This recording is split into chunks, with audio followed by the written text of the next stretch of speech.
thank you for taking the time to speak with me and to share what's going on in your life and how you're shining your light on the world. I appreciate you taking this time. I know you are super busy, Yeah, no but worries. Absolutely love it. so, Kendall, I met your daughter first Yep, in my co-op. spicy daughter. She is super fun. I love her so much. Yes, she is a deep thinker too. Wow. We, yeah, she started talking to me about my family's farm. This is what we do. And I was like, I need to meet your mom. I want to know more about this. So this is where we are. So I always like to start off with the Soul Quest episodes going back in time and looking at your childhood. How did you grow up? Where did you grow up? What was that like for you? Yeah, so I am a Texas native. So I was born and raised in Arlington, Texas, up, Dallas Fort Worth area, and grew up I have a younger brother, and so it was just me and him. And my parents were divorced pretty early in life, whenever I was in third grade, and so that defined quite a bit of my growing up in a lot of ways, in family life. But it was nice, saw both parents, and just, grew up in the church. But it was very separate from our just everyday life. It was definitely something we did on Sundays. And, lived in the same house, my whole life. And so went to the same schools, had the same friends, until I was about, ready to head off to college. And, 18 years old, I moved to Los Angeles to work in film and TV. And so that was, and the next biggest thing that sort of happened, Wow. outside of just growing up in my town and going to school and, all that prior to 18. Wow. It's a big Yeah. change. So how long were you in LA? So I moved out there at 18 and was out there for 17 years. Whoa. Um, yeah, so a lot of my adulthood, figured it out in Los Angeles, which was a huge part of my journey because I moved out there at 18 to do film and TV and was doing that and was successful at it. I mean, at the time, was working and getting paid. That was success at the time. Mhm. Um, but was just honestly like just started partying and getting into the party scene. And Mhm. so really lost myself for many years in just a party lifestyle. And so, yeah, so that Yeah. became a big part of my story for many years, until one day I just gave all of that up, found Jesus, and went back to church. And then my life has never been the same. So, but that was a big Wow. part Was of it. there something that happened, like a big thing that occurred, or just you accumulation of everything? Like I gotta Yeah, change. there was definitely a moment. So, you know, uh, I mean, I'm going to be very direct about the story, so bear with me here. But so I was doing like pretty heavy drugs, like crystal meth and things like that, for many years, Mhm. and was very high functioning. So still like was working and everything like that. But that was a huge part of my life. And one day, I decided, or I was giving my drug dealer drug or money she would always leave and go get the drugs and she'd come back. And then that day she just never came back. And I remember being in my apartment and I felt like almost audibly, it wasn't, but it was almost audibly like the Lord speak to my soul and to my heart and go, "Are you done now?" Wow. Because even though I was doing like I was raised in the church, so I knew what I was doing, um, was not what I was supposed to be doing. I was just, oh, this is what the guys that I was into were doing, and was following that, and that was a big part of my story, was just sort of wanting to be accepted and cool, and and so kind of followed what the men in my life at that time were doing, the unhealthy men were doing. Hmm. And I just felt, he said, "Are you done?" And I just remember being like, "Yeah, I am." And so I believe it was a miracle that I completely walked away from drug. I didn't need to go to a rehab or anything like that. I just stopped. I stopped doing it. And there was a Wow. church down the street from my house that I hadn't stepped foot in a church, as an adult. And so was like, I guess I'll go there, and stepped in there. And with all the residue of my previous life. So like dress was way too short, and like just like literally stepped out of the club the day before because, well, I had stopped doing drugs. I was still going out and whatever, but they accepted me with all of my residue from my previous life Wow. and welcomed me in. And it was, that part was hugely pivotal to just sort of make friends, um, and show me how to have a different kind of fun and different kind of joy. And so Uh-huh. slowly over the years, that residue started to fall off and met my husband there. And yeah. Wow, that's amazing. I've heard several stories like that where people having, doing a lot of drugs and getting to their rock bottom where they hear a voice. It's like, Hmm. um, okay, it's time. It's time for this part to Yeah. stop. You've learned what you need to learn. And now Hmm. time to Hmm. move on. That's amazing. Yeah. Yeah. Yeah. Wow. Thanks for sharing that. So, Yeah, of course. so then how did you get into foster care?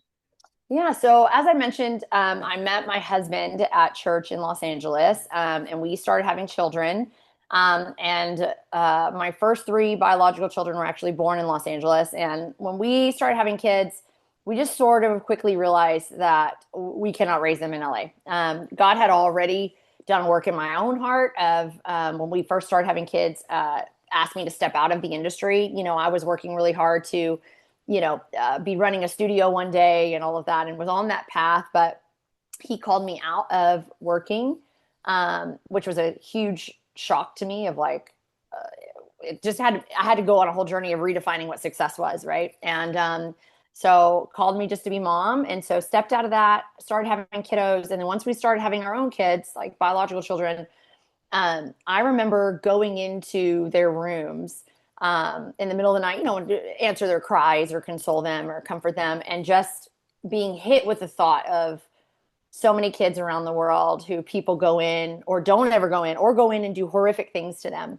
And I couldn't shake that thought. And I had never, like whenever you hear things before about like horrible stories like that, you go, oh, that was really sad, or oh my gosh, that's awful. And then you just kind of move along and you get distracted by something else. I could not shake it. Like, and it really made me understand what it means to be burdened by something to where like I literally couldn't shake. That's all I could think about. And so I had to do something. And my husband and I um, talked about it, and we just his heart was for human trafficking, and he was just the guy that was like, "Let me at him! Like I will go get all these guys and like just to protect the kids." And Oh, you know, we after talking about it, he felt like when he was praying, he felt like the Lord was saying to him because he was like, "What do I do about human trafficking?"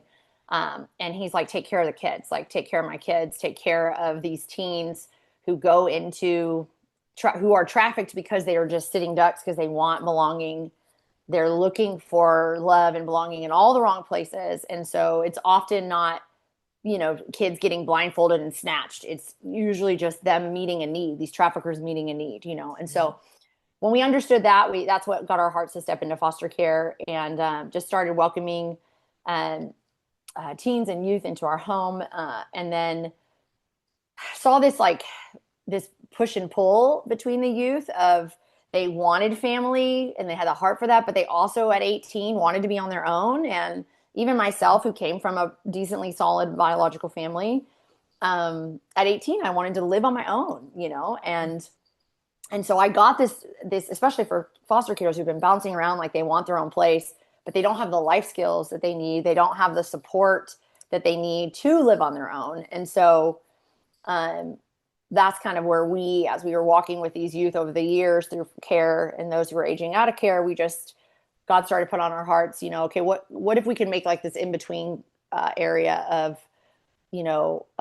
giving them like a home on our property where they could have their own space, but that they could also be surrounded by family and support and people that can help walk with them through adulting. that And is so, so amazing. So yeah. did you start in Texas? Doing this in Texas? No, well, we were in Texas. So when we left Los Angeles, we came to Austin, and our foster care journey started in Austin. We were here for 5 years, and then some friends of ours knew that our desire was to have land to be able to do this vision. But to be quite frank, like we had never lived on land. Like we were Dallas, Los Yeah. Angeles, Austin. Like our engagement with land or animals was a petting zoo, and Uh, so our friends had land, our friends from Los Angeles had bought land in Oklahoma and they unexpectedly had to move after only a year. So they're like, hey, we don't want to sell our land. Do you want to come out here and just live on it for free and kind of learn it and see if it, kind of test out Hmm. your vision? And so we did that. So we were on land in Los Angeles, or excuse me, in Oklahoma for 2 years, and really got to. We were truly the Beverly Hillbillies of Los Angeles folks who like are figuring out how to birth cows and bottle feed cows and Wow. slaughter pig. Like the whole thing. We learned it all. And then we watched the youth. There was a transitional home there that was taking in girls who'd aged out of care that we partnered with and would have them come out to the farm, work alongside us, and just built relationship with them and just watched how their engagement with nature, their engagement with creation just did something in their soul that we couldn't manufacture. I can tell just a quick story of like one of our one of my oldest daughters. She was bottle feeding. She came to us through foster care. She was bottle feeding this calf that we had taken because the mom rejected the calf. Like sometimes that happens where the mom just for whatever reason is like, I'm not feeding you, and we'll just kind of brush the calf off to where it can't get fed. Hmm. And so we had stolen this calf to be bottle fed by us. Some daughters bottle feeding the calf, and then like months later, we were talking to her about that and what was it like to bottle feed her, and she's like, well, I realized what I love about it is I realized that even in nature moms leave. And so she felt this connection with this calf and like I get to help be part of the solution. And so her bottle feeding the calf brought worth to her. Somebody cares, somebody needs me. If I'm not here, this calf doesn't survive. And Oh, so there was so much that was happening there that, wow. again, we didn't set that up. We just were like, hey, this calf needs to be fed. You want to go feed it? And then God just kind of, you know, worked that all out. And I think that's just like the power of the farm and the power of like really being in nature and being in creation, that those moments just sort of are healing to our soul without even us, again, being aware of it necessarily in a conscious way. Right. Wow. I love that. Hmm. So many great lessons when you're really aware what's happening. Yeah, That's for sure. amazing. Yeah. So now are you in Elgin? Yeah. Okay. So Yeah. now you have, and it's called My Family's Farm. Uh-huh. Hmm. Yes. And so what's your goal there? Yeah, so now we moved the farm. So we, honestly, were considering doing it in Oklahoma and just had prayed about it and felt led to come back to Austin. There's a huge need here. It's just a bigger metroplex, and just a lot of need. And so, and our heart and our community was here. And so we came back in June, purchased property in Elgin. We have 8 acres here. Brought all of our animals with us. And we also now have a couple of the girls that we built a relationship with in Oklahoma that have since come down. So we have two Oh, girls living with us now. One is coming December 15th. And so they currently are living in a guest house on our property while we're waiting for the tiny homes to be built. So we are working to raise the capital, which we're about a little over, I guess, a third of the way there, of raising the capital and monthly funds, monthly support needs, to be able to build these tiny homes. So there will be 10 tiny homes on the farm, that are, and it will be only for girls here. We're going to eventually multiply and have a male one as well. uh-huh. But for now, it's just for females, 18 to 26. And they, you Wow. know, they come to us to, for not only a place to live, but for family and a place to call home. Because so many of these, even the program we worked with in Oklahoma, and there are programs that the state and others have provided to teach life skills and things like that. But Mhm. it's very much a program. It's a staff, a resident relationship. It's they graduate from that program. So like some of these are like 2 year programs that you age out of foster care, you turn 18, you have nowhere to go, you jump into this program. They give you a house, they teach you some life skills and budgeting, and then after 2 years, Mm. you're back on your own. Like it's like they're just kicking the can down the field. It's like it's something. So I don't want to, like it is good, but we firmly believe that what they need is family for life. You can't live here forever, just like biological children. Hey, what do you want to do with your life? Let's help you Right. launch into whatever's next. But this is always home. We are always family. And so that's really the differentiator between what we're trying to build and kind of what traditionally exists. Um, it's even in our name. We've called it My Family's Farm because, again, a lot of these other programs are called, J127 Ministry or something house or whatever. And so, when they're at work and it's, hey, where do you live? Oh, I live at something house, like Renee's house or whatever, or Hope House. It's like it just asks some questions like, is that a halfway house? Is it a Yeah. rehab? Whereas here, hey, where do you live? I live at my family's farm. It speaks something over their heart, and it also just stops it's normal, right? It breeds some normalcy into their life. And so yeah, so they that's kind of that's mainly what we're building here. That's amazing. So needed. And it's a need that I haven't really thought about, that I was like, oh yeah, they do. Yeah, these kids that are grown kids, but Mhm. it's not time for them to go out on their own with nobody to support them. That's just such a can't even imagine. Mhm. So this is amazing. I love it. Yeah.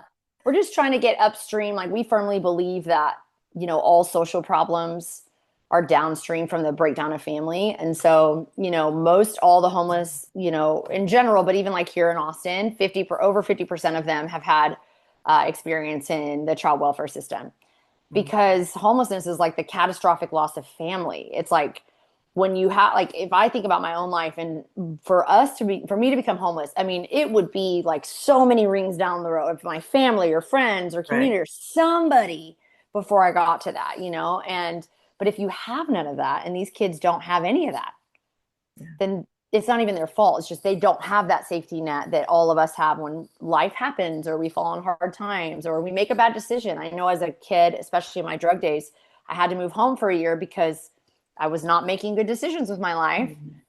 And I had the ability to because I had a family. And so um, it's so needed because adulting is hard. Yeah, I tell our totally. kids all the time, I'm like, even with a solid upbringing and all the Yeah. resources I needed, it's hard, Yeah, And so, definitely. even more so for them when they didn't have that foundation.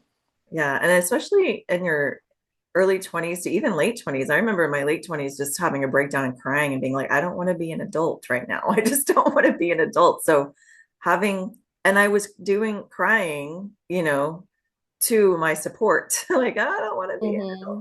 I had the support that I could vent to and then, lift me back up. So it's amazing that you're doing this. You and your husband are like angels on earth, Hmm. and I appreciate it. So what do you like? How can the listeners or watchers help you guys help these girls and eventually males? Yeah, yeah. So the biggest thing is really just bringing awareness and following us. So there's two main things. So following us on our Instagram, which I assume that you can put up in your show notes or whatever. Mhm. We have Instagram, Facebook. We're launching a YouTube channel in the new year. But really following us, especially if you're local. And we love having folks out to the farm to help volunteer and things like that. Because our biggest heart is that they would know that it's not just us that are welcoming them into their family, but they're being welcomed into this community of people. And so they feel like a part of something, not just siloed or off by themselves. And Yeah. so following us is a huge way. That's really helpful. And then, of course, right now we're in a heavy giving season. So if you have the means, we're raising for our capital campaign, especially larger donations like through businesses and stuff. And then we're just looking for faithful people who believe in what we're doing to sow into this farm monthly. And so that can be anything from $5 to hundreds of dollars, whatever it might be, but just a monthly gift Hmm. is very needed at this point. So we can take in more girls. That's great. And you have a Saturday a month or something that people come and volunteer? Yeah, so we have 2 Saturdays a month. That's also on our website. So you can go to Okay. myfamiliesfarm.org and you can, there's a place to click on how you can be a part of the Friends of the Farm, which is through giving, like I mentioned, through following us, and then also through serving on Saturdays. We have 2 Saturdays a month where we have a bunch of volunteers out just doing different projects. And we do a little tour in the morning, we pray over the farm, and then And then we all go and do like different projects around the farm in different groups. And then we all come back from 12 to 1 and have a meal together. Again, it's really important to us that it's not just, hey, I'm going to show up and do this, like, which is great. We'll take that. But we really want to be a I love that. community and to be a family together. I love that. Yeah, I've seen videos of you guys eating at that big table. Yeah. I was like, I Yeah. want to be at that table. Come on. It Come looks on. very cozy and just special, like community. I love community building. So Yes. I love it. Okay. Well, thank you for sharing this amazing project that you're doing. I would love for you to share one last thing. What is something you do daily that helps you stay balanced and grounded? Yeah, so for me, that is, I have a deep faith in the Lord and Jesus. And for me, that is staying in the Word and in prayer because, especially in this season, oh my goodness, it is so important to stay grounded because I have so many balls in the air at once and so many things going on in this build Mm. season.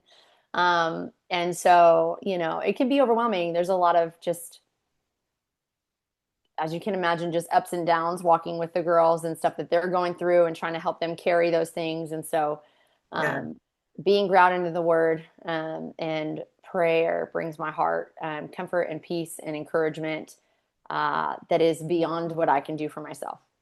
I love it. Awesome. And how many kids do you have? Like We have total? five. We have five biological children, 11 down to twin 5-year-old boys, which are a whole thing. And then we have three kiddos who have come to us through care that we call Okay. our big kiddos. Okay. Mhm. Yeah. Okay. Yeah, because yeah, your daughter was saying all the kids you have. Yeah. And I was like, oh my gosh, you Yeah. guys are When big. we get asked, we always say, like right now the number is 8. So we always say like 8 and counting, Yeah. So because it always just changes. Like in December 15th, it'll be 9 and counting when our other girl comes to Uh-huh. join our family. And so yeah, Exciting. it'll That's so always ever changing. exciting. Yeah, how fun. What a fun life and just such a meaningful life of serving. So thank you, Kendall, for being here Of and sharing course. sharing this amazing work that you're doing. Well, thank you so much. Thank you for the invitation, and I hope hope you and your audience are encouraged, and would love to have you all out at the farm at some point. Definitely.